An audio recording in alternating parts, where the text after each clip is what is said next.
Hey everybody, it's Beth. Welcome to Infinite Garden. This week we're going down the rabbit hole with Mothership 10, Pat McGrath's Moonlit Seduction. In this video, we will explore the fantasy. I've had this palette for a whole week. I've worn it every day this week, so I'll show you the looks I created throughout the week. I'll show you how I created the look that I have here. We'll talk about who this palette is right for, and we will do a ton of comparison swatches. I have a very deep Mothership collection, and so I compared each and every shade in this palette to other shades in other Mothership palettes and Mothership adjacent palettes. So if that sort of deep dive sounds good to you, please stay tuned. If you're new to my channel, welcome. On this channel, we celebrate self-acceptance, authentic personal style, and sometimes the expansion of consciousness. If that sounds good to you, I hope you stay and subscribe. Last night I shot a ton of B-roll footage, so I'll be showing that throughout the video.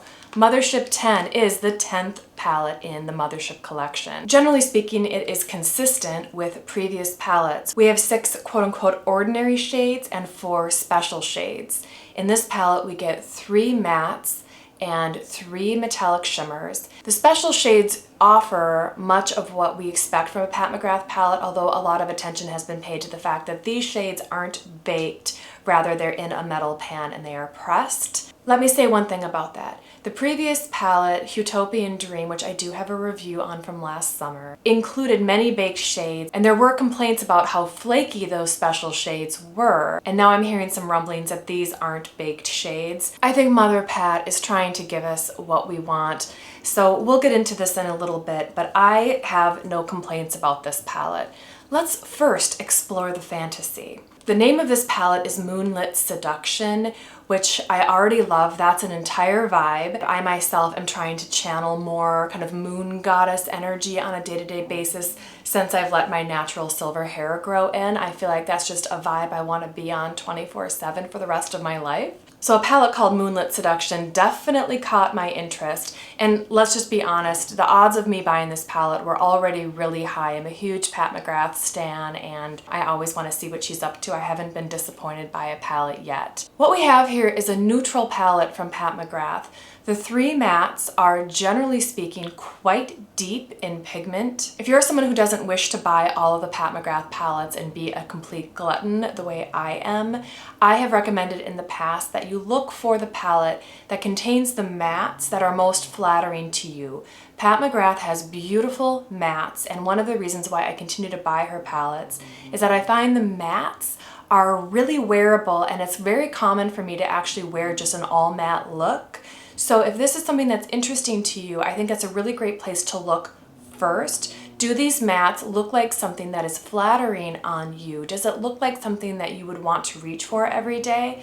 I say this because the mattes in Moonlit Seduction are quite deep and somewhat cool. So if these are the types of tones that you like, that you personally feel are very flattering on you, this could be a good palette for you. For me personally, I was very interested in the deep, cool brown. The berry tones can be somewhat harder to wear, though not impossible for me. I'm generally speaking light, medium, and pretty olive toned, so I can get away with a berry, but it's not necessarily my very best shade. In small doses though, I think it's lovely. So I was okay with these mattes. It met that standard for me. The other thing that I noticed about this palette is that it has a ton of neutral blitz shimmer glitter shades. This is really what I've been waiting for. The color I am most excited about is this somewhere in between gold and silver, rich metallic shade, Platinum Dusk. This is the shade I've been waiting for. Later in the video, I'll compare Platinum Dusk to some of the other silvery metallics in the collection. I truly do think this is a shade we haven't seen before, and I love it. My skin tone is pretty neutral, so you know if you're trying to find out if you're cool or warm, they'll say, what looks better on you, gold or silver jewelry? I can wear both. I personally prefer gold jewelry. I can also wear silver and platinum comfortably. This particular shade falls right in between gold and silver, and I feel like it matches my hair exactly. So this particular shade I think is the one I'm the very most excited about. This palette isn't necessarily fun but it does offer a fantasy. I feel like in a lot of ways it's a bit of a post-COVID masterpiece, if I may go that far. I think this palette is serious. I think it's moody. I also think it's extremely beautiful. The level of shine and shimmer in this palette is audacious and extraordinary, and I think highly wearable. I'll show later in the video comparisons to other palettes in the past. Previously, when Pat offered some of her Blitz shades and her Astral shades, she offered very vibrant and statement-making colors, which are great. I love to have them. But in this palette, Pat is offering us the same type of look, but in glorious neutrals, in beautiful, wearable neutrals. If that's something you've been waiting for Pat to bring to you, it's here in one palette. Again, I'll compare it later in the video. Let's talk about the looks I created during the week. On Monday, I had very early virtual meetings, so I wanted to see how minimal and wearable I could make this palette on me. This is what I came up with on Monday morning. On Tuesday, I went into the office, so again, I tried to see if I could have a wearable moment. On Tuesday, I ventured into slightly more shimmery territory. On Wednesday, I was working from home. I had virtual meetings, so I knew I'd be seen, but I tried to see how warm I could make this palette. On Wednesday, I used the warmer matte Rosewood Romantique, and I used the gold tone Bronze Devotion. I know she calls it bronze, but it's pretty goldy to me. And on one lid, I topped it with Blitz Venus, so you can see the comparison from one to the other. You can get a beautiful, lustrous metallic finish from the shade Bronze Devotion. If you do decide to top it, you can really amp it up. So that was Wednesday. On Thursday, I wanted to explore some of the moodier tones. So here, as my base, I used primarily the Extreme Nocturne, the neutral brown, and on the kind of the inside blending into the brown, I used the Berry Tone Plum Cabaret. So that created the base, and then on top of it, I used VR Sextasy. This is a duochrome at least. It might be a triochrome. I think it's a duochrome. Anyway, it has the same base as Plum Cabaret, so it beautifully pairs with it, but then it reflects out kind of a greenish blue. It's super, super pretty. So you can create a moody, cool effect with that, and that's what I did on Thursday. Friday, I had a business lunch meeting, so I had to play it a little bit cool. So in this look, I did a simple wash with Rosewood Romantique, and I just popped a little bit of that Platinum Dusk right on my eyelids. I don't necessarily think this particular way of applying shades is my most flattering look, but it was about as much as I felt like I could do for this type of meeting. I'm pretty sure I put a little of that Extreme Nocturne on my lower lash line just to define my eye shape a little bit, a little mascara, and I was done. So by wearing this palette all week, I think what I found is that I can tinker with this to have it lean a little bit more neutral warm, which I think is, for me, my best shade combination. But if I do decide to go into a cool berry tone that this palette offers, it's just neutral enough that I can make it work. And with the berry, I can tone it down with that Extreme Nocturne shade if I find it to be a little too vibrant, which in my case, berry can make me look tired. So I think I can work with all of these shades. They're all useful to me. I also think these metallic shimmers are to die for. Let's talk about what I did today. So on my eyes now, I have as many of the shades as I could possibly get. I did in my base a little bit of Rosewood Romantique. I did that all over the lid. I deepened on the outside with Extreme Nocturne. After Extreme Nocturne, I placed Platinum Dusk on the middle to the outer corner, a little bit over Nocturne. Here you can see how that looks. It's a really beautiful middle of the lid shade. On the inner corner, I used Skin Tense Glow. Stick around for the comparisons later. I think that of all of the shades that occupy this corner in the Pat McGrath Motherships, I think this is the iciest of all, and I think it'll really be beautiful on almost everybody. After that, I topped with, I think, I'll have to look at the footage again. I'll correct myself here if I need to. On the bottom lash line, of course, I used the Extreme Nocturne, and then I, just for the sake of this video, I used VR's Ecstasy on the lower lash line. I don't think I would normally do that in the course of a normal day, but just for you, I wanted to show that. I used Extreme Nocturne for a little bit of eyeliner, and then I finished with my very old, very dry, very clumpy Pat McGrath Dark Star. This is the last time I will be using this tube of Dark Star on my channel. It is done. I just love it so much. I thought I could get one more wearing out of it.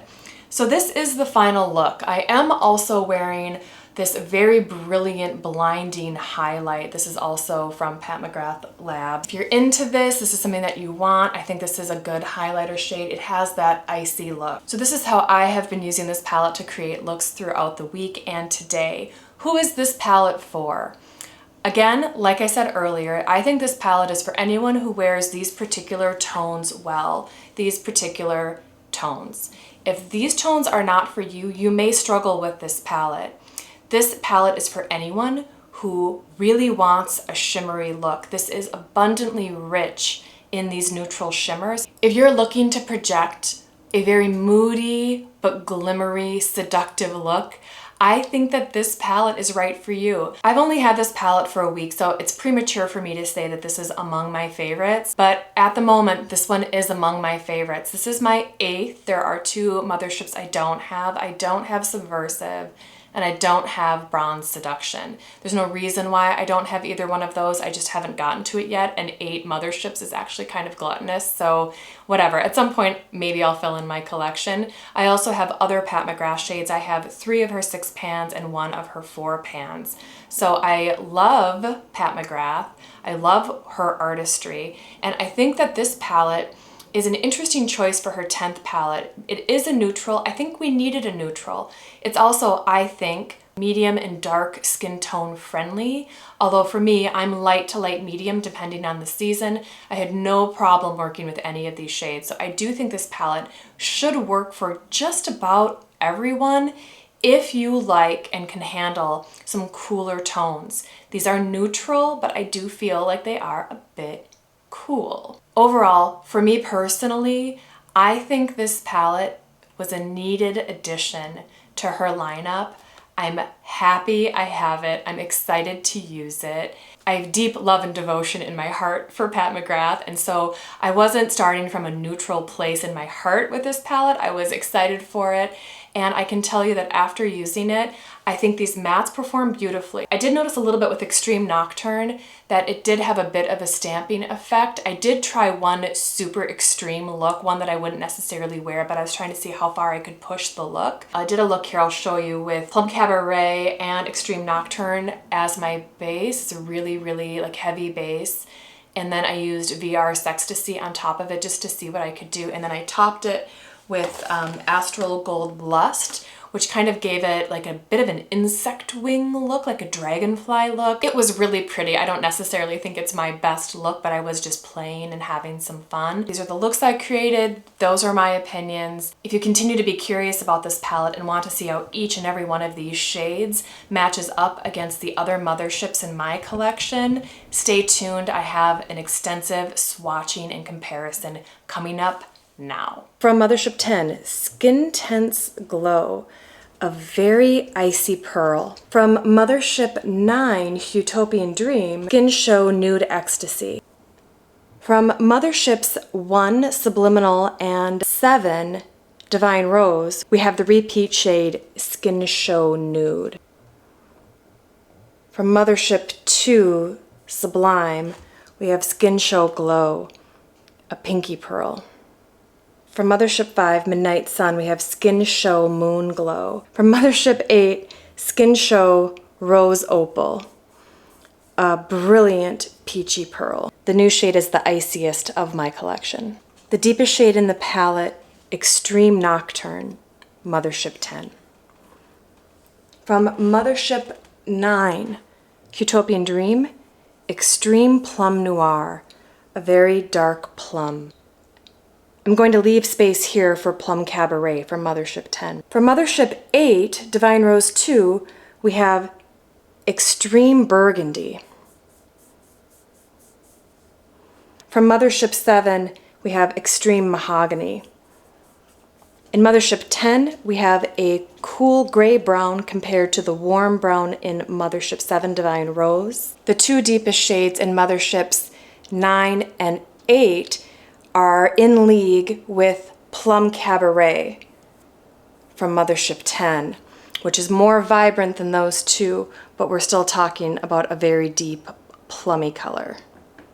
Extreme Depth from Midnight Sun, Depth from Mothership 1 Subliminal, and the darkest shades in Motherships 1 and 2, Extreme Dark, which is a black.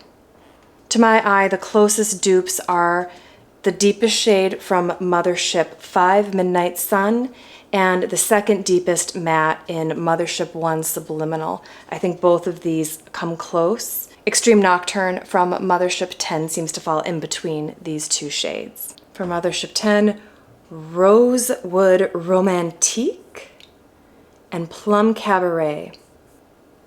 Secret Eden from Utopian Dream.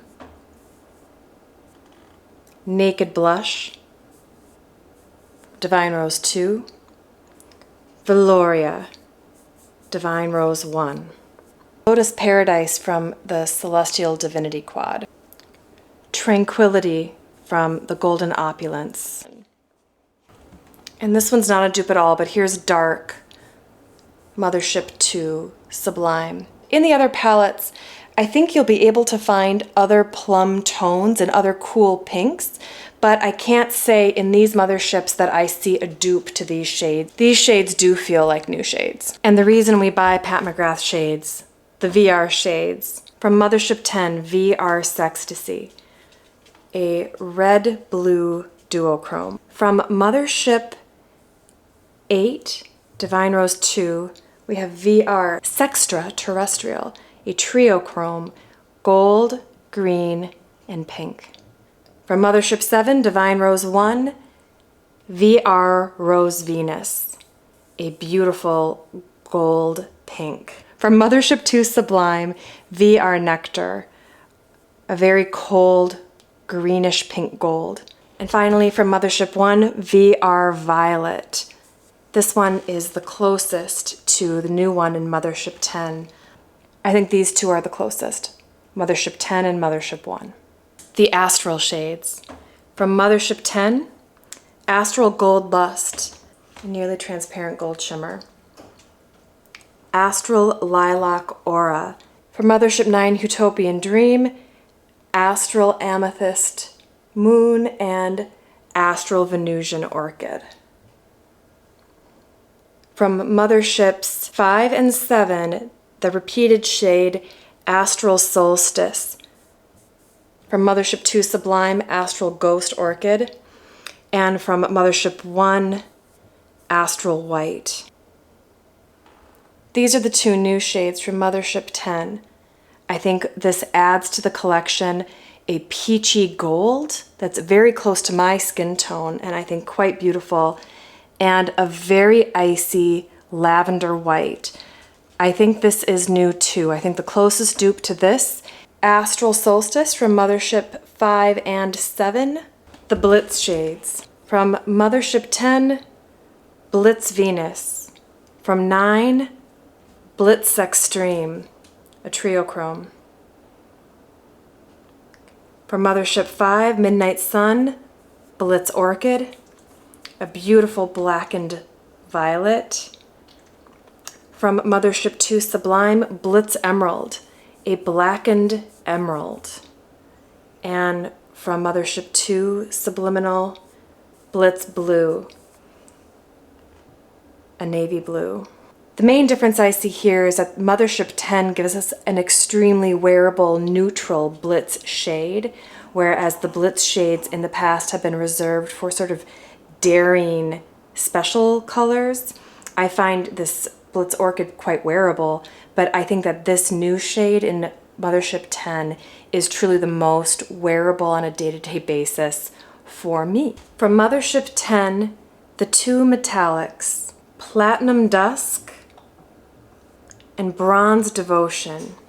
I'll be going in either direction now with either silvers or golds.